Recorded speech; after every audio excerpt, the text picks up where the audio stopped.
गन्ना चोरी मामले में आज चंपत राय के भाग्य का फैसला होने वाला है। हमारे साथ कांग्रेस पार्टी के बड़े नेता कन्हैया कुमार हैं। कन्हैया जी, आपको लगता है कि चंपत राय या अनिल मिश्रा जिन्होंने इस्तीफा दिया है, उनके इस्तीफे पर आज फैसला हो जाएगा? देखिए, बैठक, इस्तीफा, हेडलाइन मैनेजमेंट ये इम्पोर्टेंट नहीं है। इम्पोर्टेंट ये है कि मंदिर के चढ़ावा में चोरी हुई है और दान की चोरी महापाप है। इससे बड़ा कोई पाप नहीं होता है। और सिंपल सवाल ये है कि जो राम को लाने का दावा कर रहे हैं, बताइए कितना अहंकार है इनके भीतर। राम को कोई ला सकता है? राम तो कण-कण में विराजमान है ना। ये कहते हैं हम राम को लाए हैं। तो ये इतने अहंकारी हैं कि इनके काम में हिपोक्रेसी आप साफ साफ देख सकते हैं। मंदिर बनाने का क्रेडिट ले रहे हैं, चढ़ावा चोरी का जो है क्रेडिट नहीं ले रहे हैं। मंदिर आप कह रहे हैं कि हमने बनाया, जबकि बना वो सुप्रीम कोर्ट के आदेश से है, तो चढ़ावा कौन चुराया है? और ये लिपापोती ना करें। बैठक हो रही है, इस्तीफा हो रहा है, जांच हो रहा है, तुरंत चोरों को पकड़ करके उनके ऊपर कार्रवाई करनी चाहिए। लेकिन दुर्भाग्यपूर्ण है कि ये कोई कार्रवाई नहीं करेंगे, क्योंकि ये चोरों की ही सरकार है। इन पे कोई कार्रवाई नहीं होगी। जो पेपर चुरा रहे हैं उन पे कोई कार्रवाई हो रही है?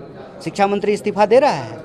रेल पे जब दुर्घटना होती है रेलवे में, रेल मंत्री इस्तीफा देता है। जब हवाई जहाज गिरता है तो क्या उड्डयन मंत्री इस्तीफा देता है?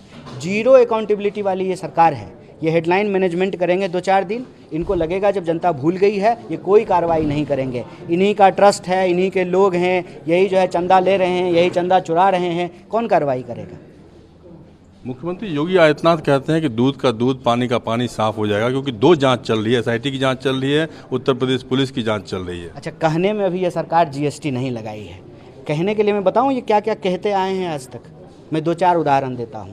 ये कहते थे 15 लाख आपके खाते में आएंगे, मुंह से ही बोले थे ना। वो भी मुंह से ही निकल रहा होगा, वो आवाज़, वो साउंड मुंह से आ रहा होगा, आप लोग सुने होंगे। उन्होंने कहा था कि जो है 15 लाख वापस आएंगे, 2022 तक सबका पक्का मकान बना देंगे, किसानों की आत्महत्या रुक जाएगी, उनका जो है आमदनी दुगना हो जाए। ये सब मुंह से ही बोले थे ना, कहे ही थे ना। कहने में टैक्स थोड़ी लगा है। बोलते हैं जो मन करता है सो बोलते हैं। इसमें कहने की क्या बात है? जो करने की बात है उस पर भी ये कह रहे हैं, और कहना ही न्यूज बन रहा है। कहना क्यों न्यूज बन रहा है? करना न्यूज बनता ना।